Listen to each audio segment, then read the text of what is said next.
Hello, this is Dr. Shubha from Vasavi College of Education, Pondicherry. This is about creating an inclusive school. We are dealing with Unit 2, Part 1. Now under Unit 5, we are going to deal with assessment methods for inclusive school, norm reference test, criterion reference test, behavioral and clinical assessment, continuous and comprehensive assessment. How do we assess in an inclusive school? An ideal assessment for learning disability is a very lengthy process. So it needs several sessions with qualified educational psychologists. So apart from administering a battery of test means a test only, the psychologist also gathers relevant information about the child from the teachers and the school records. So the diagnosis of learning disability is necessary to distinguish this disorder, why this has happened, what is the cause, and is also necessary to document the individual's strength and identify the needs. So depending on the impairment, what is the need for the child in specific psychological processes. Accurate diagnosis is fundamental to the development of specialized interventions.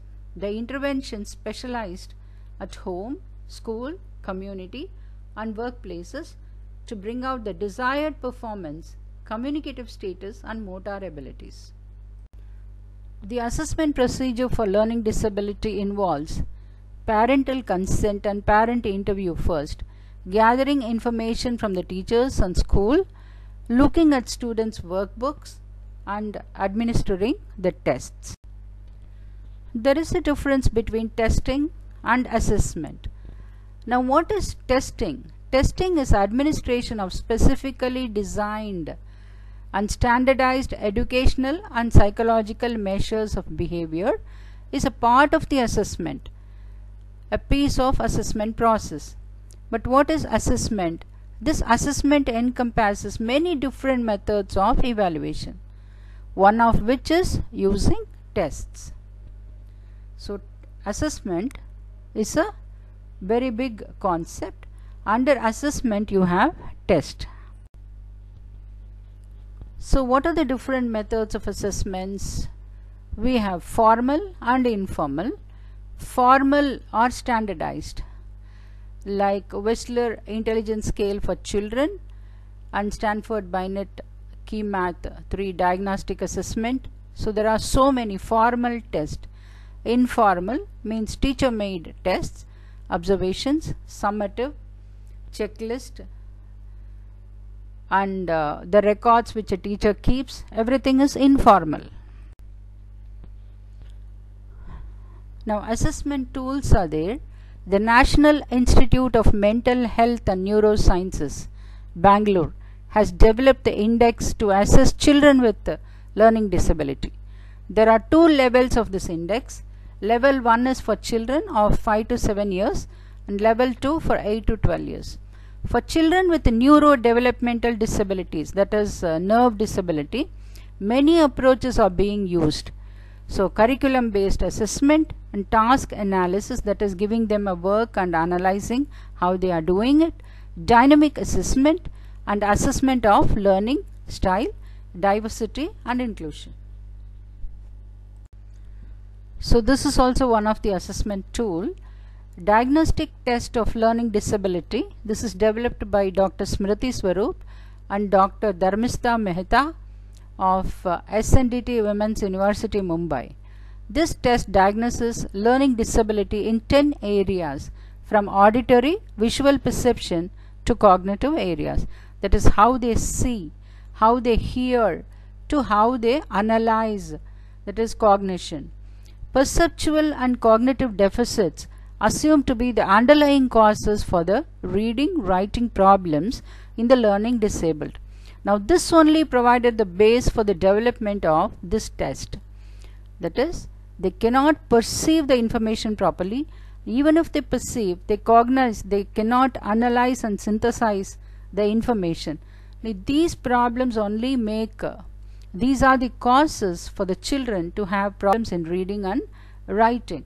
So this was the base to develop this diagnostic test for reading.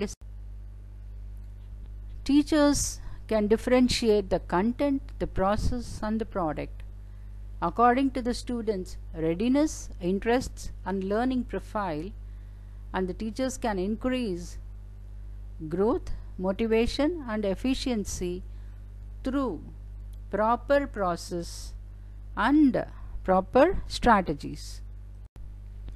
Now let us see NRT, norm reference tests. So these compare individual scores to those of a norm reference group. So generally students of the same grade or age. They are designed to demonstrate differences between and among students to produce a dependable rank order. This is the definition for NRT. Differences between and among students to produce a dependable rank order. And they are often used to classify students for ability grouping or to help identify them for placement in special programs. They are also used to provide information to report to parents. So what is this norm reference test?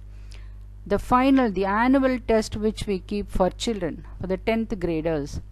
So for every 10th graders throughout Tamil Nadu, they will be given one exam paper.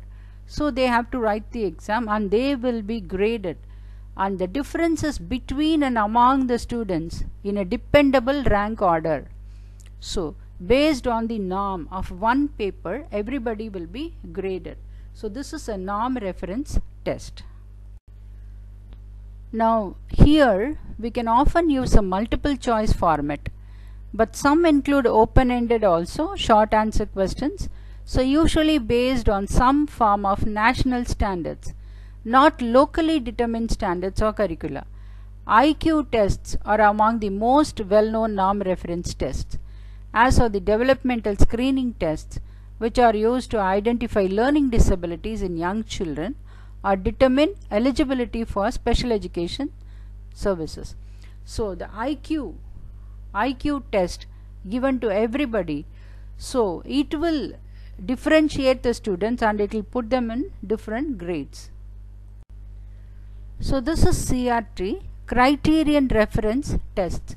So this measures a student's performance based on mastery of a specific set of skills. It measures what the student knows and what he doesn't know at the time of assessment. The student's performance is not compared to other students' performance on the same assessment. So driving tests. So these are designed to determine if a driver has mastered the skills. So he is not graded that he can drive well, he cannot drive, he is 90% driving skill, he is 50% 90 driving skill. We don't say that.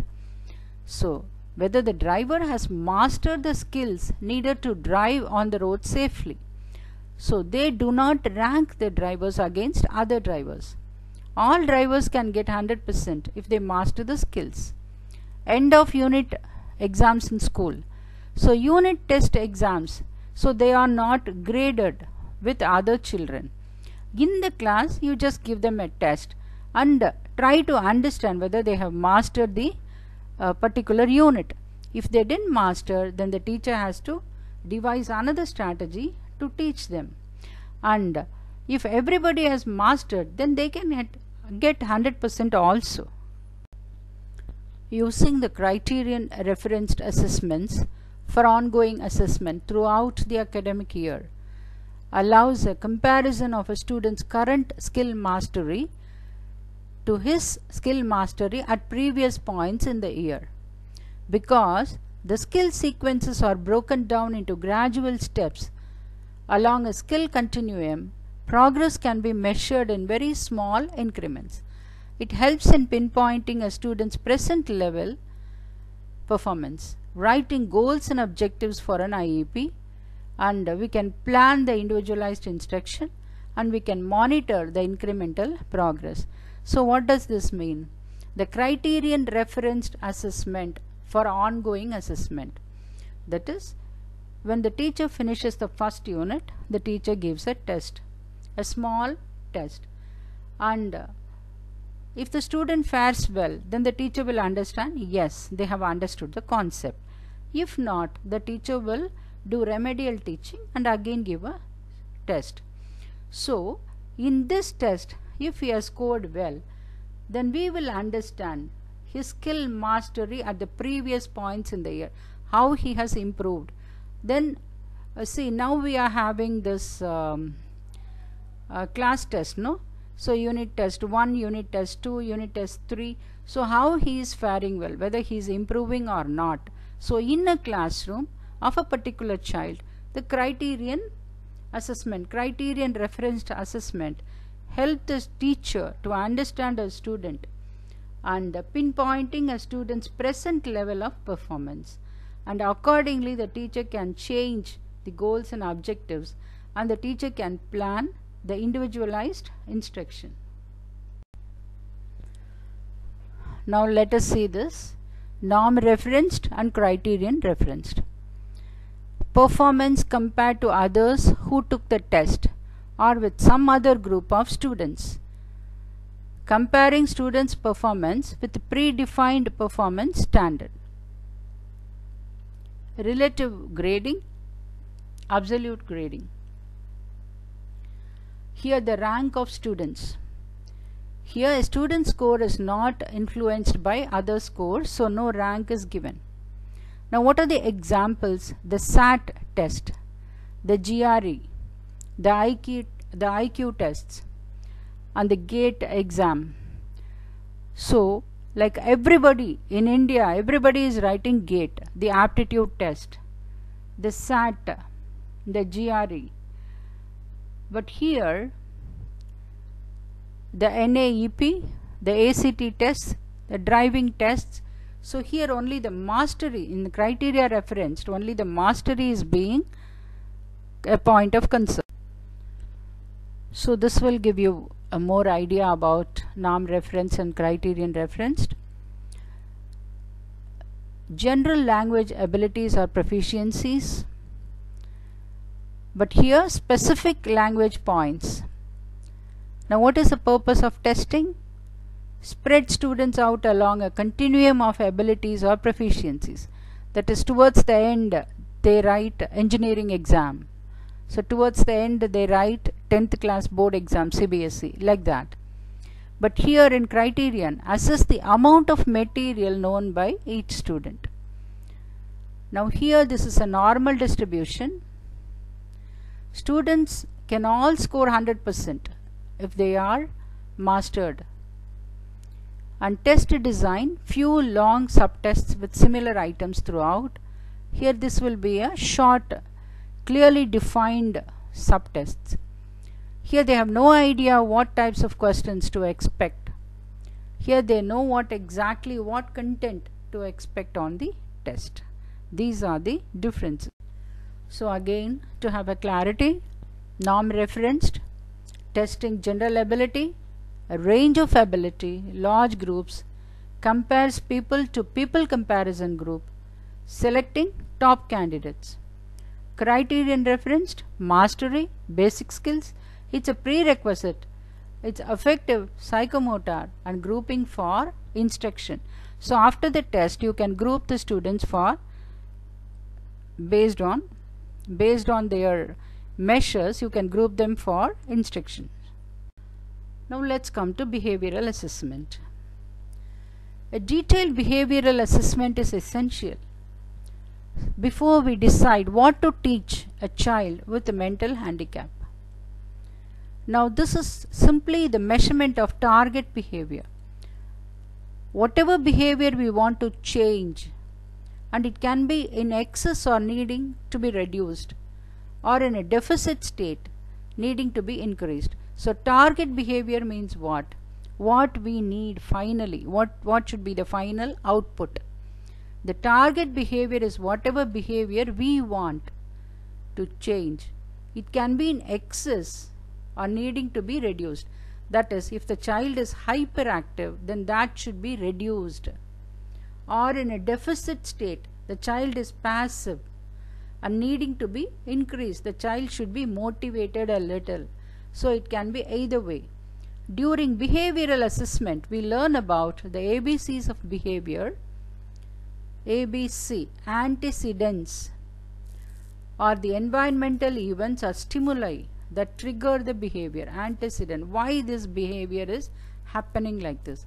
So behaviors are what the person does, says, thinks, feels, and the consequences, the outcome of the behavior that either encourages it to be made again in the future or discourage its future occurrence. The ABC of behavior. So this gives you the behavioral assessment methods, the interviews conducted for the purpose of identifying a problem behavior, why that problem behavior is occurring. So it gives a general picture presenting the problem and of the variables that seem to be maintaining the problematic behavior. Why and what is maintaining this problematic behavior. Observation method. So this is a primary technique. It's often used to gain a better understanding of the frequency, that is, how frequently it's occurring, the strength and the pervasiveness of the problem behavior, as well as the factors that are maintaining it. It provides the clinician, that is the clinic personality or the teacher, with an actual sample of the problematic behavior. Now, clinical assessment. This is used to determine how and why a person is behaving abnormally and how we can help that person. Clinical assessment is a way of diagnosing and planning treatment for a patient that involves evaluating someone in order to figure out what is wrong. The focus of assessment is on an individual person. Assessments also may be used to evaluate treatment progress, and this assessment collecting information, drawing conclusion through the use of observation, psychological tests, neurological tests and interviews to determine what the person's problem is and what symptoms he is presenting with. So the methods of clinical assessment: interview, unstructured, that is in a free manner, or it can be structured or semi-structured, like anxiety disorders, all this you need to be structured. Psychological tests, self-report, and a depression, clinical administered intelligence test, neuropsychological test, projective tests, the thematic perception test. Observation, it can be direct observation in a structured scenario or in an unstructured scenario, and physiological testing also. Now we are into continuous and comprehensive assessment. The CCE, Continuous Comprehensive Evaluation, is one such requirement implemented for each child in elementary classrooms. As per NCF, CCE is frequently cited as the only meaningful kind of evaluation. So this needs careful thinking about when it can effectively be employed in a system. This refers to a system of school-based evaluation of the learner, which covers all the aspects of the learner and his development.